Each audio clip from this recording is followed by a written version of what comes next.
Well, hello, everybody. It is the 17th of this amazing month. Here we are in February, and wow, what is happening in our country? You know, this is me, Spencer Keck, coming at you live from here in Tunnel Hills, Kentucky, where we love life, liberty, and the pursuit of happiness. And serving our neighbors is just something that we know makes this life great.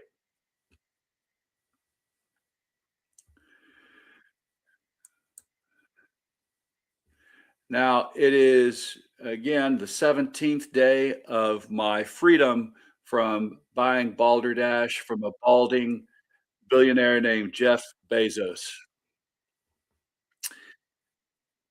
At the same time, although this is going well, it is just absolutely amazing to look and see what our fearless leader has been doing. It seems like every time something comes out of the Epstein files and it makes it obvious that the Epstein elite are the most corrupt people in the world.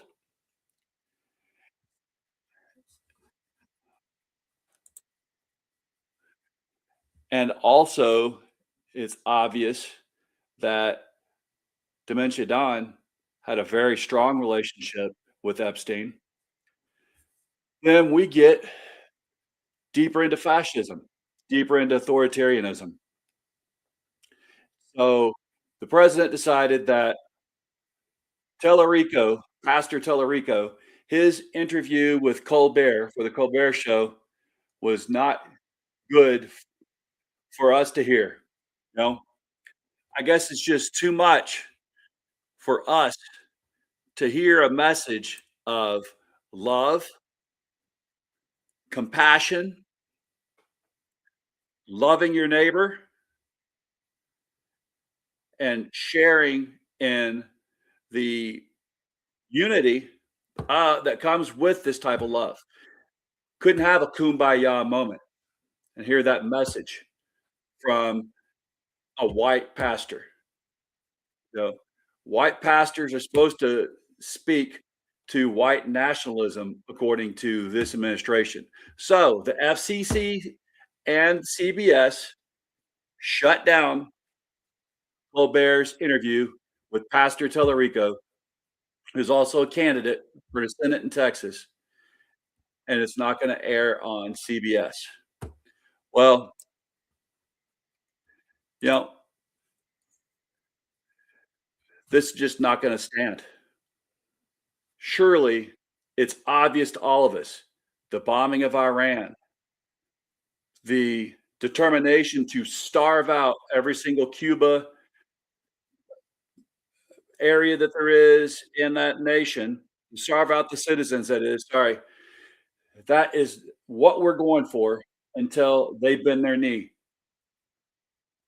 That's what we're announcing. He laughed at it and said, yeah, he's going to make it hurt and make them starve till they do what he wants.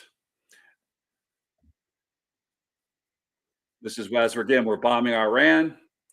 We're getting rid of the First Amendment rights of Colbert and James Tellerico. And we're supposed to believe this is freedom. This is not freedom. But this comes during the beginning of one of the most sacred periods in the Christian calendar. The season of Lent begins tomorrow. So, liturgical Christians of many different denominations will begin 40 days of prayer and fasting that is going to lead up to Easter. People of the Muslim faith are going to take 30 days also to prayer and fast for their high holy season of Ramadan. So,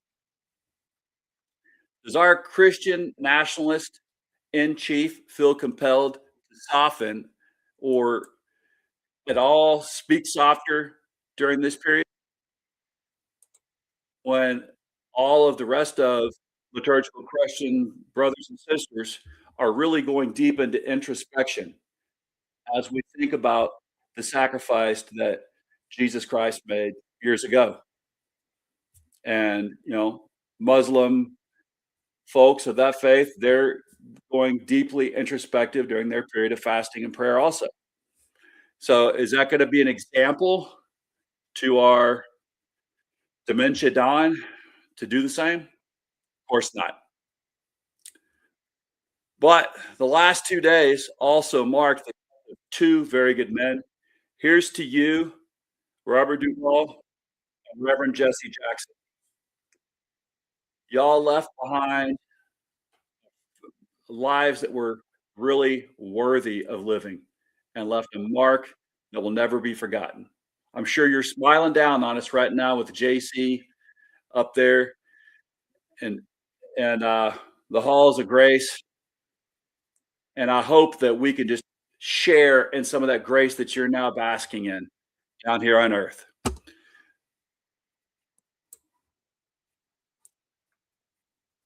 All right. Well, let's see who else we got out here tonight.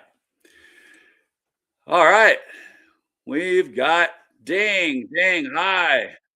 Good to see you. We also got Tom. Tom says, perhaps unpopular position. I know people who gave up religion for Lent and never went back. Hey, yeah. And I think I know there's someone, and really close to Lincoln Memorial has a house near there. Probably did the same for other reasons. Never went back. Also, but acts like he does. Tom Armstrong, rest in power, Jesse Jackson. Yep. Jonathan says, "What's up, brother?"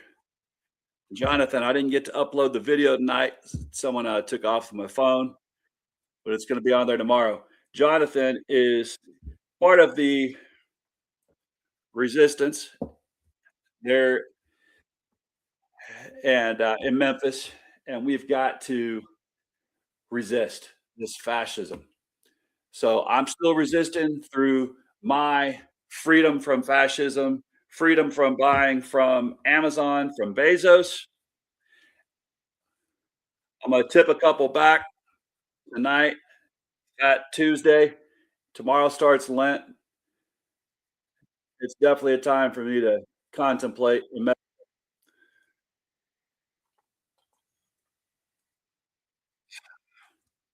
But I definitely am going to meditate on what we need to do to win back true democracy. Win it back for the little guy. Again, like I said last night, this two-tiered justice system where the folks at the top and the Epstein class can do whatever they want, and everyone else will get smacked into the dirt if they. This is intolerable. This is not freedom. We've got to have a united call for freedom from this Epstein class and justice for the girls that were mistreated by them and abused by them and worse. And it's not just girls, there are also young men that were treated the same way. That's also in the files, and that's in other things you can read. So let's all take time. I'm going to, finish February off strong as I use Lent, you can use it, in a secular way to think, "Hey, what 40 days of unity and organizing would do for all of us to take back this country." This county, we know that here in Hardin County, we're taking a huge hit because Saturday was the last paycheck for 1,600 folks that only worked 2 months at the Louisville SK plant. Ford closed down. I'm gonna keep their well-being in my meditations and in my plans for the future of this county. If you'll elect me to be magistrate here in District 3 of Hardin County, I promise I will fight for all of us, and I will fight for people that have never been fought for in this county. That's my oath to you. All right, y'all. Remember, united we stand and divided we fall here in Kentucky and nationwide. But that is our motto in Kentucky. We cannot be united if we don't love our neighbor as ourselves. And if we don't recognize that we are our brother's keeper and our sister's keeper, what good is anything? There will be no unity and we will not stand. We will be divided. So, y'all, bless your corazon. Have a great Fat Tuesday, and I will catch you all tomorrow night. Oh, let me see real quick, though, what Tom had to say before I completely close off here. Tom said today was a National Day of Action, so I visited the Louisville office of United States Rep. Morgan McGarvey and had a nice chat with one of his visors.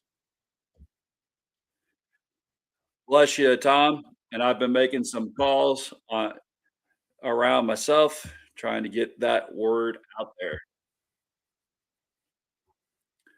Let's all keep it up.